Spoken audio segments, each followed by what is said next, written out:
¿Es usted un enemigo? ¿Qué sentiría si un gobierno cualquiera lo incluye a usted en una lista de enemigos? ¿Su hijo, su hermano, un estudiante, un profesor, un campesino, un líder ambiental, un líder social o un ciudadano común y corriente que sale a tomarse un trago con un amigo en un parque y la policía lo mata con taser y a patadas? O ciudadanos comunes y corrientes que trabajan en una construcción, que son estudiantes del SENA, que estudian psicología, que son rapitenderos y que la noche del 9 de septiembre los mataron a bala en las calles de Bogotá, como si fueran los enemigos.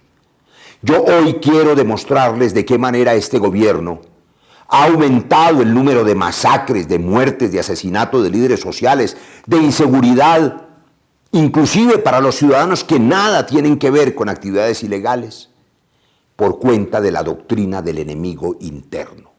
Un gobierno que prometió hacer trizas la paz y que para hacerlo reinventó el enemigo y ha metido en la cabeza de muchos colombianos que hay muchos enemigos, es más, que todos son enemigos. Ustedes se preguntaron, igual que yo, ¿qué pasaba por la cabeza de los policiales que dispararon contra ciudadanos desarmados en Bogotá, o de los soldados que disparan contra personas inocentes en las carreteras del Cauca, contra ciudadanos civiles? ¿Por qué ocurre que hayan aumentado las masacres? ¿Qué pasa por la mente de quienes dan las órdenes de bombardear niños o de matarlos en combates, si es que fue en combates? ¿Qué es lo que ha ocurrido en la mentalidad de algunos miembros de la fuerza pública para que consideren que pueden disparar a los estudiantes o a los campesinos? Lo que ha ocurrido es que les han metido en la cabeza que ellos son enemigos, que todo el mundo puede ser enemigo. El entrenamiento militar, la ideologización, la politización en estos 2 años del gobierno Uribe Duque, la uribización de las fuerzas militares, ha vuelto a traer la vieja doctrina del enemigo interno, que tiene una larga historia, la de la Escuela de las Américas, desde hace más de 60 años, en la época de la Guerra Fría, la doctrina de la seguridad nacional, que entre otras cosas gestó las dictaduras del Cono Sur, donde hubo 30.000 desaparecidos. Hace poco el pueblo de Chile se sacudió de la constitución del dictador Pinochet. Nosotros en Colombia no tuvimos 30.000 desaparecidos, llevamos 200.000 desaparecidos. Nosotros también hemos sido víctimas de esta doctrina del enemigo interno. Y claro, ¿quién es el responsable? Yo le pregunté a usted, ministro Carlos Holmes Trujillo, en el debate, ¿cuál era su responsabilidad? ¿Cuál era la respuesta al por qué estaba ocurriendo que la fuerza pública disparara contra los ciudadanos? La responsabilidad existe. Hay teorías jurídicas a propósito de los aparatos organizados de poder, la teoría de Roxin.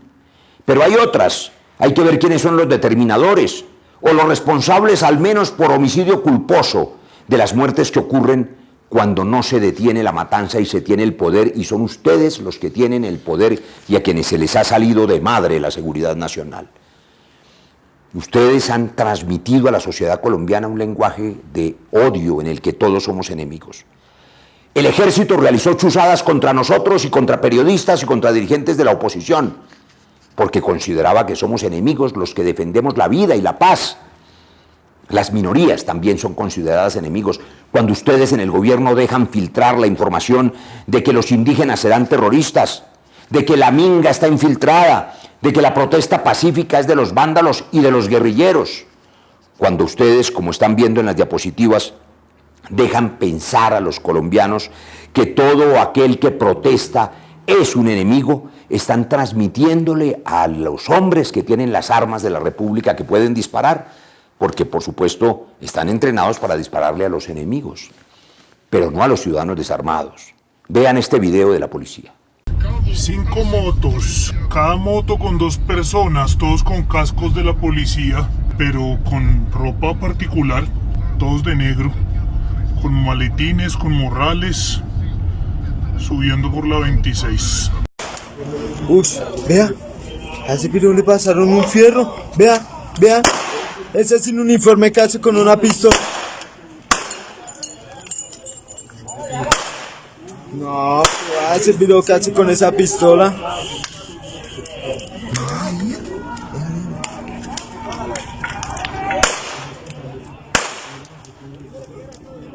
Yo le pregunté a usted en el debate, en ese de moción de censura que sabotearon las mayorías gobiernistas abyectas y que dio origen a esta serie de capítulos, para que sean los ciudadanos los que hacen el juicio político en las redes, en los medios, no van a impedir que le volvamos a preguntar, ministro Carlos Holmes Trujillo, ¿quién dio la orden de lo que acaban de ver? ¿Quién dio la orden de que policías de civil en motos oficiales con chaquetas negras transitaran por la avenida El Dorado de Bogotá? ¿Quién dio la orden de que policías dispararan al lado de civiles que también disparaban? ¿Quiénes eran esos civiles? Usted no sabe, ¿por qué no contesta? ¿Por qué oculta esa verdad? Alguien dio la orden de que esas escuadras motorizadas anduvieran por las calles de Bogotá de civiles. Eso no es una cosa espontánea. No solamente usted dice que quienes protestan y los estudiantes y los jóvenes y los campesinos y los indígenas son enemigos, particularmente los contradictores son enemigos, y a quienes lo hemos citado a los debates de control político usted los señala. Usted ha amenazado jurídicamente como calumniadores a quienes le preguntan por el fracaso de seguridad, que no es solo suyo. La verdad no es solo suyo, es de todo este gobierno. Perseguir, estigmatizar a los opositores es ponerlos en grave riesgo, como hizo recientemente en sus trinos con uno de los dirigentes de la oposición, Gustavo Petro, y luego empezaron a matar a sus dirigentes. Hace apenas unos días hubo un atentado contra un senador indígena de la oposición, Feliciano Valencia. Usted no puede, ministro, no puede en esta democracia seguir transmitiendo el mensaje de los enemigos internos. Probablemente haya enemigos allá adentro, los que usted estimula con la politización y división de las fuerzas militares. No puede usar usted las fuerzas militares además para acallar a quienes denuncian. ¿Por qué las amenazas al capitán que tenía la tarea de investigar la muerte de Javier Ordóñez? ¿Por qué quieren callar a quienes denuncian al interior de la fuerza pública? ¿Por qué los ascensos recientes de coroneles a generales tuvieron como indicador qué tan amigos eran o no del pasado gobierno, o si eran o no amigos de la paz? ¿Qué clase de respeto es ese por las fuerzas militares? Debería bastar con una hoja de vida impecable, con ser el primer puesto de su curso, con merecer el ascenso de coronel a general y no necesitar la bendición política del Centro Democrático, del uribismo, la suya, ministro. División, abandono de la doctrina Damasco, ausencia de método, vacío de autoridad, vacío de poder, deslegitimación. Eso es lo que tiene la seguridad hecha trizas. Y claro, le voy a probar además cómo ustedes sí le lavan el cerebro a los jóvenes cadetes y a los jóvenes soldados. ¿Cómo se le ocurre tener, nada menos que en la Escuela de Derechos Humanos del Ejército, a ideólogos fascistas que transmiten una ideología del enemigo y de la aniquilación del otro? Usted tiene allí personajes como este, Fernando Vargas Kemba, de instructor de derechos humanos. Usted lo tiene, ministro Carlos Holmes Trujillo, y no ha hecho nada para que verdaderamente los soldados de la patria reciban educación en derechos humanos y no en la doctrina del enemigo interno. Eso ha tenido consecuencias. Ya hemos dicho que hubo 20 o 30 generales que salieron por razones políticas, y muchos de ellos de manera muy cuestionable. El general Buitrago, un gran funcionario que sale de la POLFA, de la policía aduanera, nada menos el general que tenía contra las cuerdas a Alex Saab y al contrabandista Diego Marín, y que sin embargo por presiones políticas del expresidente Andrés Pastrana terminó usted relevándolo, y claro, estos dos delincuentes se fugaron. Vaya coincidencia que el abogado de estos dos delincuentes es su propio abogado, ministro de Defensa. ¿Qué tiene usted que decirle a los colombianos de que usted, como su jefe, el expresidente Uribe, contrate abogados de narcos, el ministro de la Defensa, que sean los mismos abogados de los personajes que generales decentes de la policía están investigando, y que usted lo que hace no es cambiar de abogado, sino cambiar de general? Sacar al general, sacar a generales como el general Maldonado después de una hoja impecable de servicios, generar una división interna hoy entre generales que tienen méritos propios y que no tienen por qué estar sometidos a presiones políticas, como el general Carvajal, inspector del Ejército, o el general Hoyos, del Comando de Operaciones Especiales, que están en una puja que es política, con padrinos detrás, que si la vicepresidenta Marta Lucía influye más, que si el exministro Botero y el uribismo radical influye más.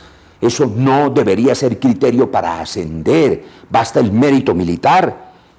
Esa división en todas las fuerzas, en la policía, entre dos generales que llevan años sirviéndole a la patria, el general Salamanca, el general Ateortúa. ¿Por qué esa división que usted ha sido incapaz de resolver? ¿Por qué además, como ya demostré en otro capítulo, desmanteló la inteligencia? Termino por compartirles cómo los engañan a colombianos y a colombianas, con eufemismos, con falsas frases. Estamos acostumbrados, como decía Goebbels, a que si dices una mentira muchas veces finalmente terminarán creyéndola. Por eso mienten todos los días con frases falsas como esa de que no había conflicto interno, como que no había víctimas, como que los desplazados eran migrantes internos, como que las ejecuciones extrajudiciales eran falsos positivos y recientemente usted, ministro, que no había masacres sino homicidios colectivos.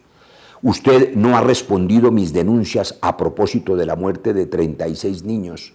Y entonces ha fabricado otra frase para engañar el corazón de los colombianos. ¿Que el ejército no mata niños? ¡Claro que no! Los niños mueren en combate o en ataque si son miembros o hacen parte o fueron reclutados a la fuerza de grupos ilegales. Eso es lo que le estoy preguntando. ¿En qué circunstancias murieron? Porque a veces esos combates y esos ataques son irresponsables, como el de hace un año, donde masacraron en un bombardeo 8 niños que estaban durmiendo a las 11 de la noche y no estaban en ningún combate y eran víctimas de reclutamiento. Estos 36 niños, ¿en qué condiciones murieron? ¿En bombardeos? ¿En combates? ¿Estaban armados? ¿Por qué se niega a responder? Y entonces, en cambio, se escuda con otro eufemismo. Es que estamos atacando a las fuerzas militares. No, ministro, yo no estoy haciéndole un debate a las fuerzas militares, a las que hay que respetar, acompañar, rescatar de la politización, del pozo profundo de politización donde ustedes la metieron. Yo estoy haciéndole un juicio político a usted y a este gobierno inepto e incapaz. Y no solo se lo hago yo, se lo van a hacer quienes ven estas denuncias. Ustedes han visto cómo este gobierno considera a todo el que piensa distinto un enemigo. Hoy puede ser usted, mañana su vecino, su amiga. ¿Creen ustedes que este gobierno ha estimulado la violencia con la doctrina del enemigo interno? Júzguenlo ustedes.